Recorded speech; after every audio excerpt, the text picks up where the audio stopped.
कशी आहे शे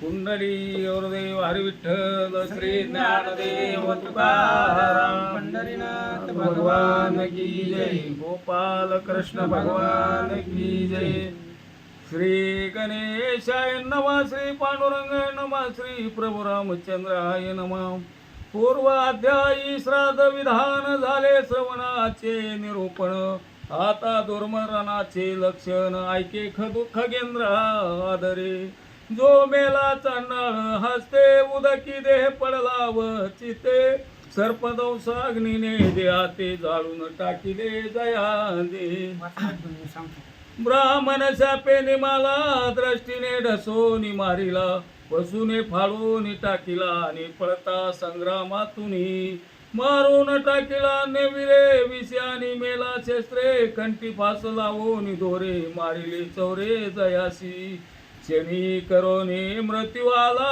अंतरिक्ष प्राण गेला खाटेवरी जो निमाला तो पावला दुर्मरण. भगवान परमात्मा गरुडाला सांगते दुर्मरण म्हणजे वाईट मरण कशा कशा पद्धतीने येतं किंवा त्याची लक्षणं काही आहेत. मग जो दुसऱ्याच्या हातून मेला, पाण्यामध्ये बुडून मेला, साप चावून मेला किंवा एखाद्यानं असणारं दहन करून घेतलं, ब्राह्मणाच्या शापानं मेला किंवा एखादा प्राणी चावून त्या ठिकाणी मेला गेला, एखाद्या पशुनं मारलं किंवा मग आणि का दुसऱ्या असणारे दुसऱ्याने मारलं, विष पिऊन मेला, अशा प्रकारे किंवा फाशी घेऊन मेला, ही दुर्मरण आहेत.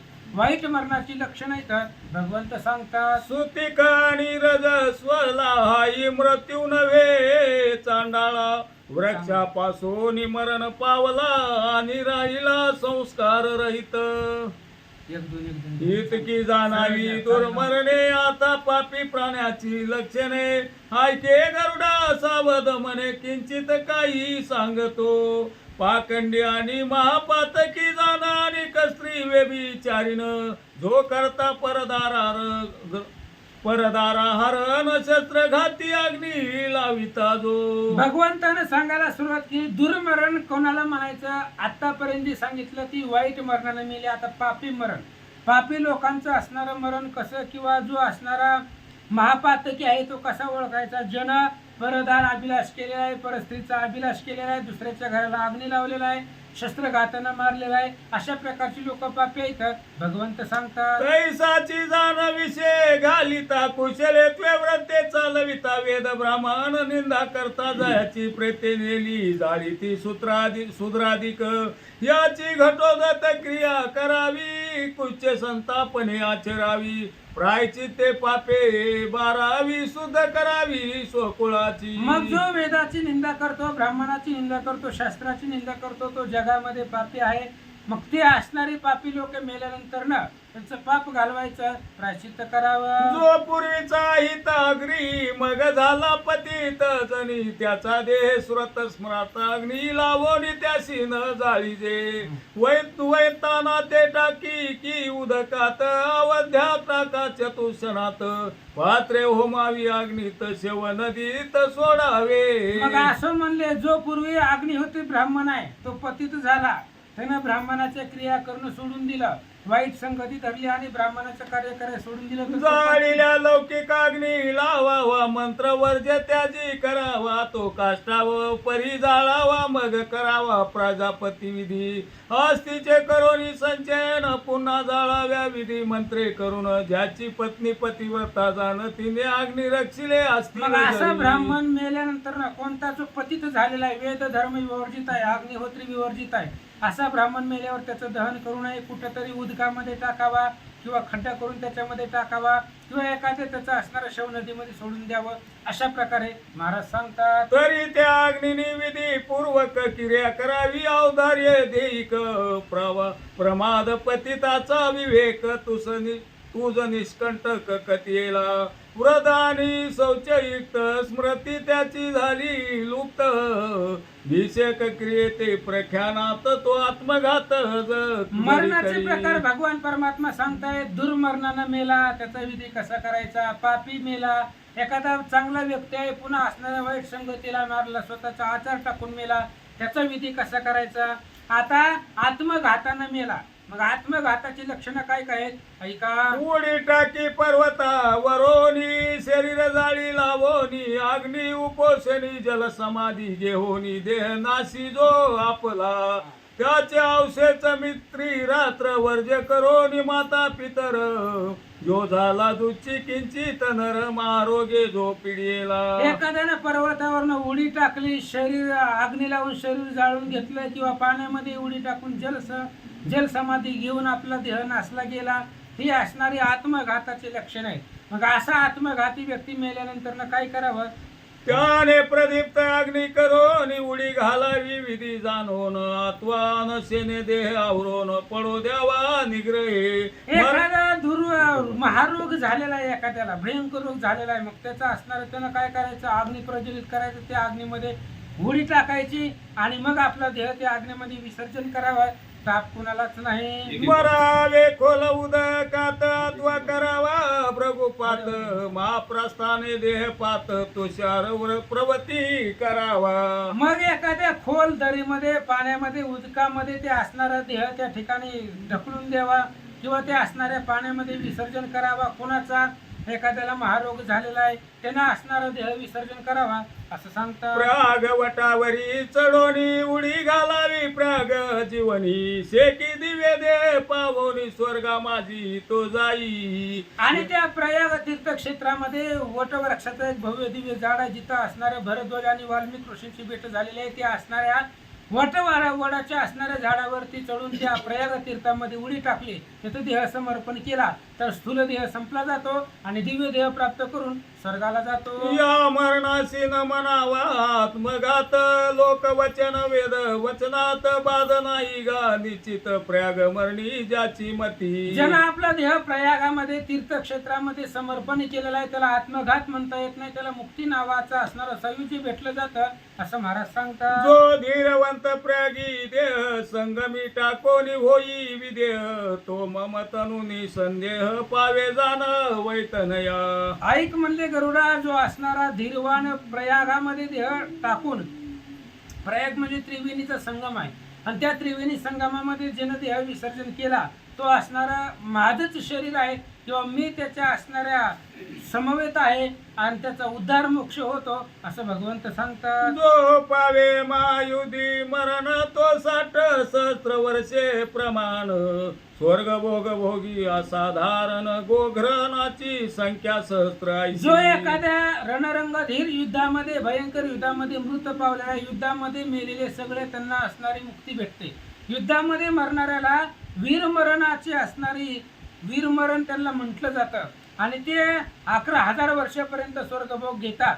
आणि जे लोक गायीचं सेवन करून किंवा गोदानानं पुन्हा त्यांना मरण आलं आहे ते हजारो वर्ष स्वर्गामध्ये राहतात. उदकी 11 सहस्त्र भृगुपाती 16,000 आनसने अक्षय मुक्त नर पावे जाण निर्धारे. ज्यांनी पाण्यामध्ये पवित्र पाण्यामध्ये देह अर्पण केलेला आहे 11,000 वर्ष ते स्वर्गामध्ये राहतात आणि अक्षय मुक्ती त्या लोकांना प्राप्त होते भगवंत सांगतात. असो जे मेले दुर्मरणे त्याचे प्रायश्चित्त करावे पुत्राने मग क्रिया संपादने यथाविधी भक्ती पूर्वक. पहिल्यांदा सुरुवातीला दुर्मरण सांगितली.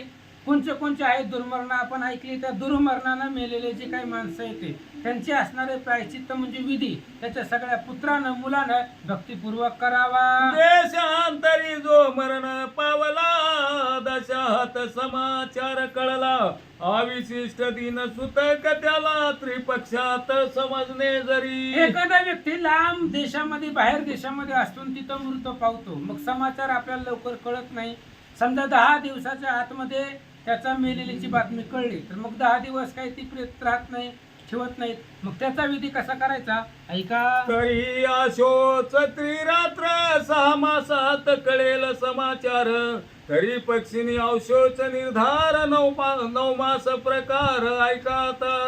एखादा असणारा दूर देशामध्ये मेलेला असणारा व्यक्ती असतो, लवकर समाचार कळत नाही, 10 दिवसामध्ये त्याचा असणारा समाचार कळतो, किंवा काही काही व्यक्ती मेल्यानंतर लवकर कळत नाही, त्याचा असणारी वार्ता 6 महिन्यामध्ये कळली, किंवा 9 महिन्यानंतर एखादा व्यक्ती मेल्यानंतर कळलं तर काय करावं. एक दिवस तयासी सुतक नव मावसा पुढे देख स्नाने शुद्धी निष्कटक सर्वासी देख होतसे. स्नानाने सगळ्यांची शुद्धी होते, म्हणून 1 दिवसाचं सुतक पाळायचं, दुसऱ्या दिवशी स्नान करायचं, सगळं सुतक संपलं जातं. माता पिता आणि स्त्री पुरुष याशी अवशेष 10 दिवस ही क्रिया सर्व वर्णास पालट यास नसेची. बाकीच्या लोकांनी 1 दिवस सुतक पाळावं, पण जी काय आई वडील आणि स्त्री पुरुष घरातले असतील, जवळचे आपले संबंध आहे, त्यांनी 10 दिवस ते असणारे सुतक पाळून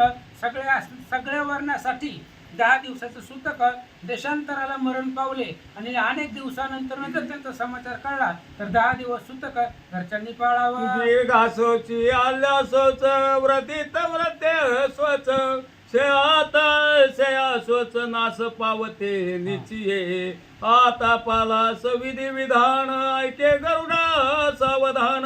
देशांतरी पावला मरण आधग्ध अजान तो झाला.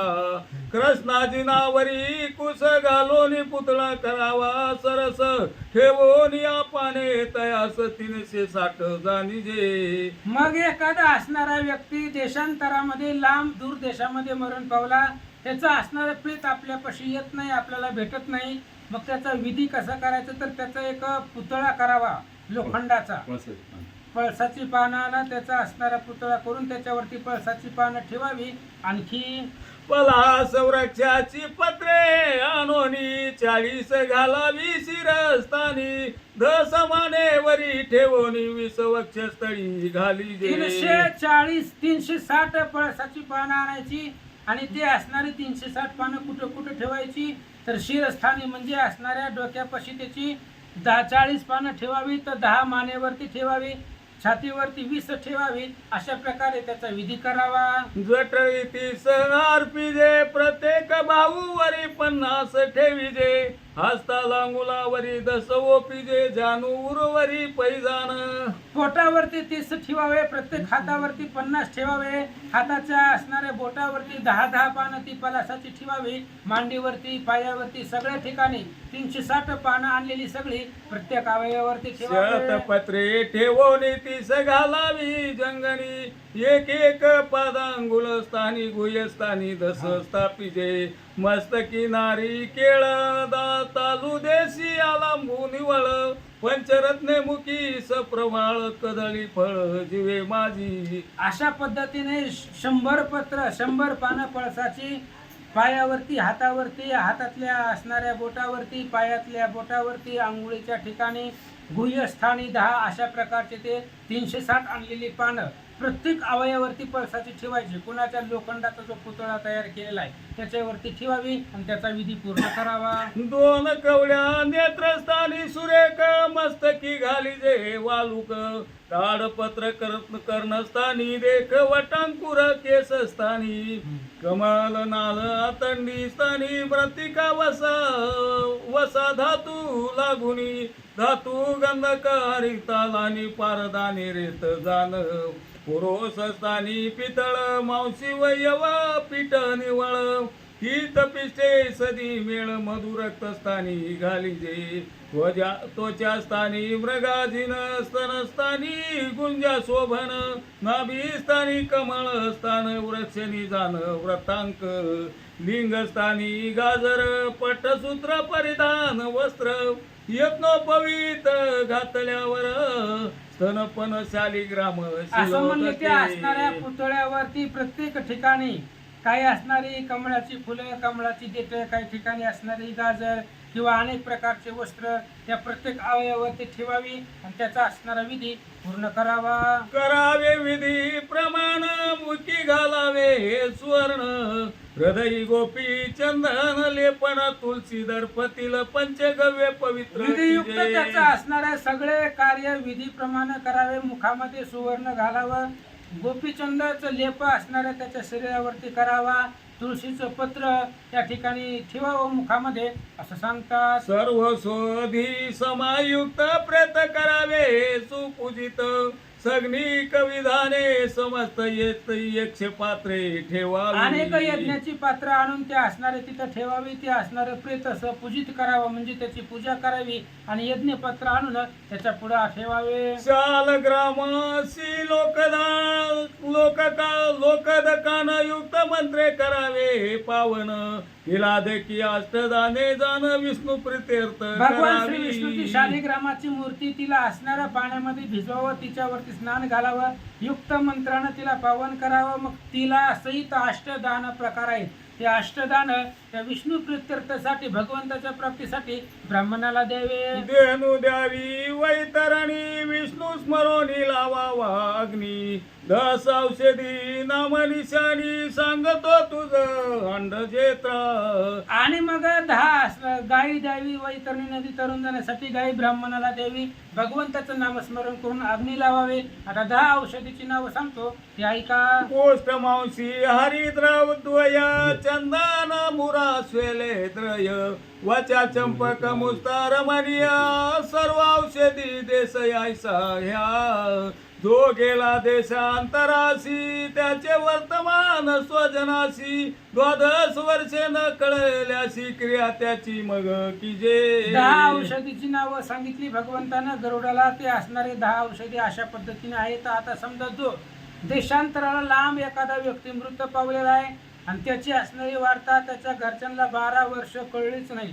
12 वर्षानंतर ना हा माणूस गेला अशी वार्ता कळल्यानंतर ना मग काय करावं. ऐकले जरी वर्तमान तरी क्रिया त्या दिवसापासून मौसात माग भाद्रपद जाण पक्ष न समजता कृष्ण पक्ष.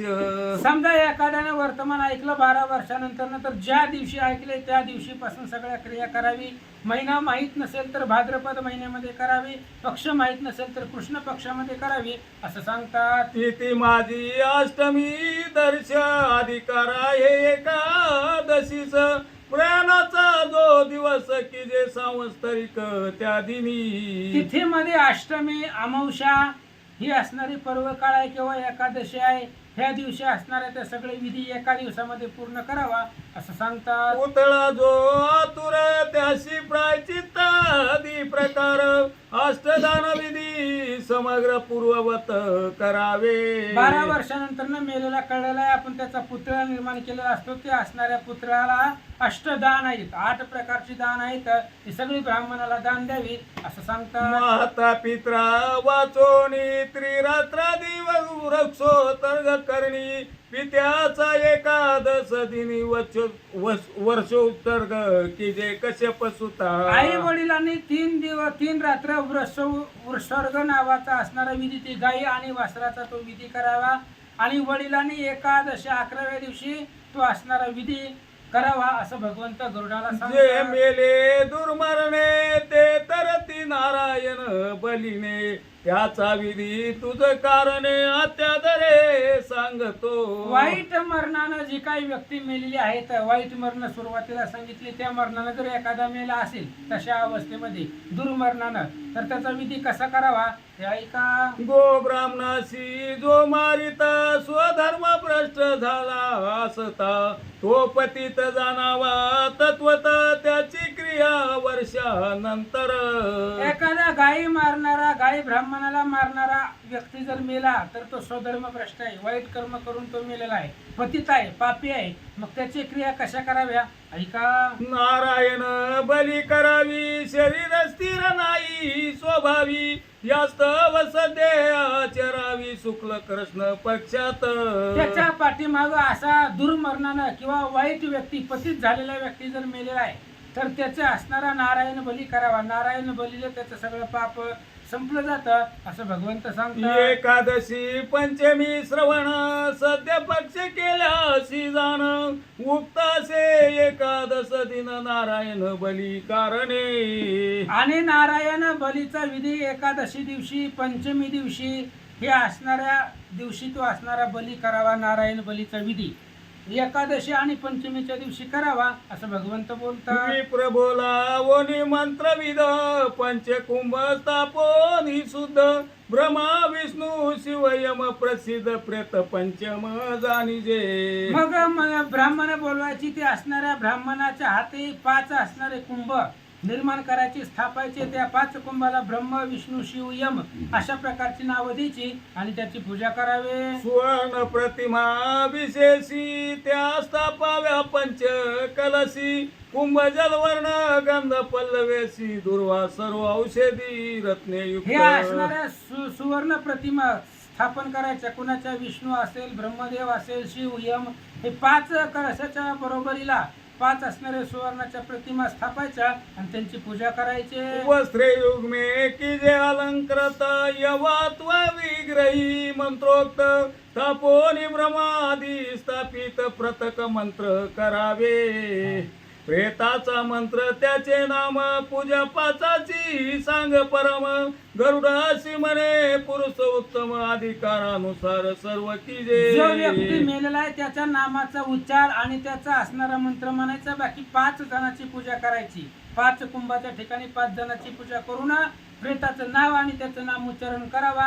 अधिकारी व्यक्तीने हे सगळं करावं भगवंत सांगतात. स्वग्रहयुक्त विधीपूर्वक सिद्ध करावा पावक नारायण बली करो निष्कंटक यथोक्त हवन करावे. आणि स्वगृह मध्ये विधियुक्त पूर्वक ही सगळं असणारा विधी करावा. त्याच्यानंतर नारायण बली करावा आणि मग नारायण बली झाल्यानंतर होम हवन यज्ञ करावे. कुंभावरी 10 पिंड स्थापन विष्णू रूपी प्रेत स्मरोन निमित्त द्यावे भावे करून गोत्र नाम उच्चार हे जे 5 कुंभ स्थापन केले त्या कुंभावरती असणारं त्याचा असणारा पिंड स्थापन करायचा.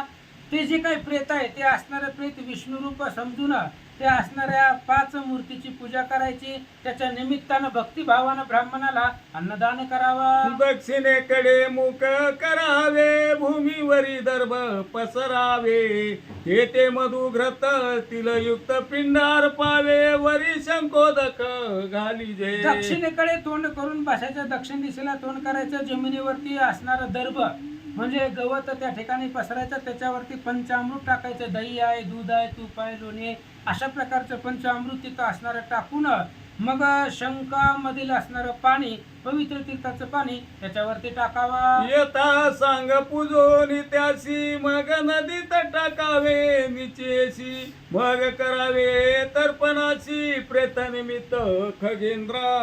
मग ते असणारे जागेवरती तिथं असणारं गवत दर्भ टाकावं. त्या दर्भावरती पंचामृत टाकावं. त्याची पूजा करावी. ते असणारं सगळं उचलून एखाद्या तीर्थक्षेत्राच्या ठिकाणी पाण्यामध्ये टाकून द्यावं. त्याचं विसर्जन करावं आणि त्याच्या कल्याणासाठी भगवंताची प्रार्थना करावी. नंतर ब्रह्मा विष्णू कैलासपती तैसाची किंकरास प्रेतपती हे हा बली घेवो निश्चिती प्रेताशी शुभगती देवोत.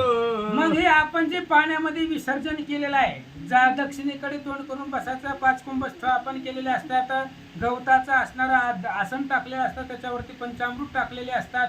हे सगळं उचलायचं. एखाद्या तीर्थामध्ये टाकून द्यायचं आणि असा नारायण बली करून मग ते असणारी यमदूत यमकिंकर काय करतात ते आपण विसर्जन केलेलं पाण्यातील जी काय आहे ती घेऊन जातात आणि त्या प्रेताला चांगली सद्गती देतात. आईशी करून या प्रार्थना मधुशर्करांना द्यावे ब्राह्मण प्रस्थ प्रमाण त्याचे जाना ब्राह्मण तृप्ती कारण. अशा प्रकारची प्रार्थना करावी. ज्यासाठी हा नारायण बलिविधी केला त्याचे असणारी मुक्तता व्हावी, त्यांना सद्गती मिळावी अशा प्रकारची प्रार्थना करायची. आणि मग ब्राह्मणाला साखराचा नैवेद्य दाखवून भोजनासाठी द्यावं. रात्र करावे जागरण कुंभा पुढे विष्णू कीर्तन दुसरे दिवशी पंच ब्राह्मण बोलावून मध्यानी पूजावे. त्या दिवशी नारायण बली केलेल्या दिवशी रात्री जागरण करायचं. विष्णूवरती असणारी 5 मूर्ती आपण स्थापन केलेल्या होत्या. 5 कुंभापुढं त्या विष्णू पुढे कीर्तन करायचं. दुसऱ्या दिवशी 5 ब्राह्मण बोलवायचे आणि ते ब्राह्मण मध्यान्हीच्या समयला म्हणजे दुपारच्या वेळेला त्या ब्राह्मणाची पूजा करावे. मागोती ब्रह्मादी देवा प्रती यथा विधी पूजावे निश्चिती एकोनिष्ठ विधान पद्धती पंचश्राद्धे करावी सांग. पुन्हा ब्रह्मादिक देवांची प्रार्थना करायची, त्यांची असणारी यथाविधीनं पूजा करायची आणि पंचश्राद्ध सांग म्हणजे यथाविधीनं यथा पद्धतीने सर्व करावे. इत्यादी करून संकीर्तन प्रेत कर्म करावे संपूर्ण संप्रदान सिद्ध्यर्थ जाण श्राद्ध पंचक करावे. अशा पद्धतीने हे नारायण बलीचा विधी आहे. हा विधी सगळा पूर्ण झाल्यानंतर ना दुसऱ्या दिवशीचा विधी सांगितला. 5 ब्राह्मण दुपारी बोलवायचे, त्यांची पूजा करायची आणि मग त्यानंतर रात्री हरी कीर्तन जागरण भगवंताचं भजन करावं. असं नारायण बली पूर्ण करावा. वीरांच्या आधी एक तंत्रे करून पंचश्राद्धे करावी जाण देव कार्य सवे करून अपसव्यान पितर कार्य. उजव्या हातानं देवाचं कार्य करावं आणि डाव्या हातानं पितृ कार्य करावं. अशा प्रकारे पंचश्राद्ध त्यानंतर न करावे. अक्षोदक समयी जाण तुळशी तिलोदक शंकी घालून पिंडावरी धार घालिता संपूर्ण प्रेत पावे सद्गती. आणि मग त्याची असणारी अक्षय मुक्ती त्याला देण्यासाठी काय करायचं? तुळशीचं पान घ्यायचं, शंख घ्यायचा, त्या शंखामध्ये तुळशीचं पान पाणी टाकायचं आणि त्या शंखावरनं धार त्या पिंडावरती टाकायची. त्यामुळे त्या प्रेताला सद्गती मिळत असते. प्रेत पिंडावरी सतीळ जळ ब्राह्मणे घालावे पुष्कळ स्वशाकोत्क मंत्रे निवळ पावये तिळोदक प्रेताशी. आणि ते असणाऱ्या प्रेताचा जो पिंड आहे ते असणाऱ्या पिंडावरती ब्राह्मणानं तीळ पाण्याची असणारी धार शंखामधून त्या असणाऱ्या पिंडावरती घालावी. त्यामुळं काय होतं? त्याला असणारे तिळोदक दिलेल्याचं जी काही पुण्य आहे ती पुण्य त्याला पावतं आणि सद्गती प्राप्त होत. आईशे प्रार्थोनी मग दक्षिणा प्रेतो दिस द्यावी जाण सर्व प्रेत करवी बहु ब्राह्मणा दक्षिणा द्यावी वैतनया. अशा पद्धतीने मग ब्राह्मणाची प्रार्थना करावी. प्रेत उद्देशानं दक्षिणा द्यावी. दक्षिणा कशासाठी द्यायची की ही विधी केलेला आहे नारायण बलीचा आणि तो विधी त्यांना प्राप्त व्हावा, सद्गती मिळावी या प्रेताच्या उद्देशानं ब्राह्मणाला दक्षिणा द्यावी, ब्राह्मणाची प्रार्थना करावे. समाप्त कर्म झाल्यावरी स्नान करावे गंगा तीरी येते स्मरते ती मंत्रोपचारी कर्म संपूर्ण करावे. आणि सगळं नारायण बलीचा सगळा विधी पूर्ण झाल्यानंतर ना एखाद्या असणाऱ्या गंगेमध्ये तीर्थक्षेत्रामध्ये जावं, तिथं स्नान करावं. स्नान केल्यानंतर ना ब्राह्मण जे सांगतील त्या मंत्राचा उच्चार करावा आणि सगळ्या विधी पूर्ण कराव्या. गरुडा मग माझे पूजन करून आपतास भोजन अवश्य करावे पायासन पित्र कार्य तृप्ती कीजे. यानंतर ना गरुडा माझं भजन करावं. सगळं झाल्यानंतर ना माझं भजन विसरायचं नाही. त्यामुळं माझी प्राप्ती होते आणि भजन एकट्यानं नाही करायचं, आपतासह करायचं. घरामध्ये जेवढी व्यक्ती आहेत त्या सर्वांनी मिळून माझं भजन करावं. त्यानंतर भोजन करावं आणि मग पितृकार्य पूर्ण होतं. भगवंत सांगतात धनिष्ठादी नक्षत्र पंचक मृताशी अत्यंत दुर्गतीदायक कुलासही अशुभ प्रापक होय आगम बोली जे आईसे जाणून या त्वरित तदोष निरसन करावे. समस्त द्रव प्रतिमा पंचसूत्र वेष्टित 5ही कराव्या सुलक्षण यव पिष्टले पाव्या समस्त त्या जाळाव्या पुतळ्या यथोक्त प्रेत वावेक वावक शिरस्थानी निश्चित नेत्री प्रेत सका स्थापावा. अशा पद्धतीने ते नारायण बली करतानाचा विधी ती असणारी प्रेत आपण पुतळ्याची प्रेत केलेली होती. त्या असणारे पुतळ्याची प्रेत त्या प्रत्येक तीर्थामध्ये त्याचं विसर्जन करावं. प्रेत रक्षिता वामकुशी क्षेत्री प्रेत भूमी रक्षिता नाम नाभिदेशी पादी स्थापावे प्रेत हरत्याशी आजाहुती भिन्न नामे एक एकामुखी 3 वार घालावे गरुडा यथा प्रकार असोचाती शांती समग्र नक्षत्र मूर्ती स्वर्णाच्या करोनी करावी विधियुक्त पूजा करावी अद्भुत तैलपुत्र काश्य पात्र सुवर्णयुत मास द्रोण परिपित असं म्हणजे पैद्यावे. अशा पद्धतीने विधियुक्त त्याची पूजा करावी. ब्राह्मणाला बोलवायचं, काशाचं पात्र, सुवर्ण पात्र, तैलाचं पात्र, हे सगळं असणारं द्रोण पात्र असेल, हे सगळी पात्र ब्राह्मणाला अर्पण करावे. एक गाई द्रोण संख्या तिळ शतपळे आज निर्मळ दक्षिणा द्यावी पुष्कळ दोष निवारण तेने होई. गाई द्यावी. गाई दिल्याबरोबर आता सांगितलेले सगळे द्रोण द्यावे, त्याच्यामध्ये तीळ द्यावं, ब्राह्मणाला अर्पण करावं, ब्राह्मणाला दक्षिणा द्यावी. त्यामुळं काय होतं, जी काय असणारे प्रेताचे दोष आहेत ते सगळे दोष संपले जातात. पंचकलश कृष्णवर्ण सर्व औषधी जळ घालून मास राशी खाली करून वरी कलश स्थापावे. मुखी नारी केलं ठेवावे वस्त्रे करून या वेष्टावे. वरी मूर्तीचे स्थापन करावे मग पूजावे यथाविधी. मुखामध्ये नारिकेळ त्या ठिकाणी ठेवावे, वस्त्र करून ते असणारे जी काही पुतळा आहे तो असणारा पुतळा झाकावा. वरती एखाद्या असणाऱ्या भगवान श्री विष्णूची मूर्तीची स्थापन करावी आणि मग मूर्तीची पूजा यथाविधीनं करावे. पूजांती करावी दाने पंचकी अन्य कार्य ही वर्जने ग्रहशया त्रस्न काष्ट संचने प्रयाणादी वर्ज सर्व करा कार्य. पूजा अंतीला दान करावं. पूजा परिपूर्ण झाल्यानंतर दान ब्राह्मणाला करावं. त्याच्यामध्ये असणारे 5 दान आहेत. गृहदान आहे, शय्यादान आहे, तृण, काष्ट, ही सगळी दान ब्राह्मणाला द्यावी. पंच नक्षत्रांचे पंचमंत्र भिन्न असती ते निजाकार म्हणावे जाणोनी प्रकार श्रोते चतुर समजोत पै. 5 नक्षत्राचे 5 मंत्र असतात, ते ब्राह्मणाला माहिती असतात. ते मंत्र ब्राह्मणाकडून वधवून घ्यावे. शुभ कार्य पंचका माझारी करिता शुभ घडे सरपारी. ऐसा विधी करिता उरगारी प्रेताशी गती उत्तम ही होई. पंचनक्षत्र पंचमंत्रानं त्या ठिकाणी पूर्ण करावी. आणि ही पंचमंत्र म्हटल्यानंतर ना पंचकामध्ये जरी शुभ कार्य गेलं तर मग जी काही अशुभ होणार आहे ती होत नाही. त्या प्रेताचं घरच्याचं सर्वांचं कल्याण होतं. म्हणून गरुडा पंचकामध्ये हा सगळा विधी करावा असं भगवंत सांगतात. असई गडे कल्याण सर्पदंशे जो पावला मरण त्याच्या पुत्रे नागपूजन करावे जाण शुद्ध पंचमीशी. आणि पंचकामध्ये जर हे सगळं कार्य केलं तर कुळासही त्याचं कल्याण होतं.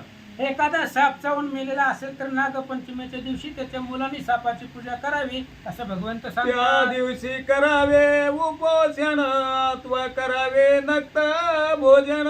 विष्ठाचे नाग की जे सगुण नामाभिधाने त्याची ऐक. त्या दिवशी उपवास करावा, नक्त भोजन करावं. नक्त म्हणजे संध्याकाळच्या वेळेला 1 टाइम जेवायचं, त्याला नक्त भोजन म्हणतात. हे नक्त भोजन झाल्यानंतर ना पुन्हा पिठाचे नाग करायचे 5 आणि त्या पिठाचे नाग करून त्या नागाला काय काय नावं द्यायची ऐका. वासुकी आणि अनंत शंख शंख पद्म कंबल विख्यात अश्वतर धृतराष्ट्र कद्रू जात काली आणि शंख पाल. मग पिठाची केलेली नागदेवता आहेत. पिठापासून नाग तयार करायचे, त्याला वासुकी, अनंत, शंख, पद्म, कंबल, अश्वतर, धृतराष्ट्र अशा प्रकारची किंवा कालिया असेल अशा प्रकारची नावं त्या पिठापासून केलेल्या नागाला द्यावे. तक्षक कपिल शेष नाम मंत्रे पूजा प्रतिमास पायस भोजन ब्राह्मणास भक्तियुक्त आणि ती घालावे. पिठापासून केलेली नागदेवता आहे. म्हणजे एखादा व्यक्ती सर्पदंशाने मेला असेल तर त्याचा विधी कसा करायचा, पिठाचे नाग करायचे, त्याला वेगवेगळी नागाची नावं द्यायची, त्याची पूजा करायची. त्या त्या नागाच्या नावानं त्या त्या पिठाचं निर्माण केलेली नागदेवता त्याची पूजा करायची. ब्राह्मणाला बोलवायचं आणि जेवण द्यायचं. संवत्सर ती सवर्ण नाग गायी सह द्याव्या सांग. नारायण बली करिता देख गती उत्तम पावतसे. मग ते असणारे नागदेवतांची पूजा करावी. गायीसह ते असणारे नाग, सुवर्णाचे नाग गायी दान द्यावे. त्यानंतर नारायण बली करावा. मग जो सर्पदंशाने मेलेला व्यक्ती आहे त्याला उत्तम गती प्राप्त होते. अन्ययी सुदे पंचमीस पूजा करावी पुष्पी विशेष. शतपत्र करवीर जाती कुसुमास मिळवून पूजन करावे. आणि प्रत्येक पंचमीच्या दिवशी असणाऱ्या त्या नागदेवतेची पूजा करावी, फळ पुष्प आणून त्याची पूजा करावी. त्यामुळे ते असणाऱ्या जी काही सर्पदोषाने मेलेला आहे त्याला मुक्ती प्राप्त होते. तेने नाग संतोषती पितराशी होय परामगती. सर्वे पूर्वोक्त विधान रीती करिता हर्षेती पितर देव. त्यामुळे त्यांना नागदेवता संतोष होतो, त्यांना आनंद होतो. पितरांना उत्तम गती ती नागदेवता देतात आणि त्याच्यामुळे या असणाऱ्या सगळ्या विधी जर केल्या तर ते असणारे पितर त्यांनाही आनंद होतो. आईशी कथा गरुडा प्रती सोमुखे निवेदी श्रीपती. नैमिषारण्य सुतकती बाबाजी प्रार्थी श्रोती. अशा प्रकारची कथा भगवंत गरुडाला सांगतायत. हीच कथा नैमिषारण्यामध्ये व्यास शिष्य सुत शौनकादिक ऋषींना सांगू लागले. द्वादशाध्याय माझारी दुर्मरण पाला सविद बरी. आणि नारायण बली मुरारी सर्पदंश परी कथिता 12व्या अध्यायामध्ये आपण काही काय ऐकलं. हे 12व्या अध्यायाच्या सुरुवातीपासून दुर्मरणाची लक्षण ऐकली. दुर्मरणाचे लक्षण मेल्यानंतर काय करावं त्याचा विधी ऐकला. पुन्हा पलाश विधी ऐकला. ती पळसाची पानं कुठं कुठं किती किती ठेवायची तीही कथा ऐकली. यानंतर नारायण बली करावा आणि आता साप चावून मेल्यानंतर त्याचा विधी कसा करावा ही सगळी कथा 12व्या अध्यायात येते. सांगितली. श्री गरुड पुराणे प्रेत कल्पे गरुड नारायण संवादे. नारायण बली निरूपण नाम द्वादशाध्यायी घोडा पुंडरीकवरधारी विठ्ठल श्री ज्ञानदेव तुकाराम. पंढरीनाथ भगवान की जय.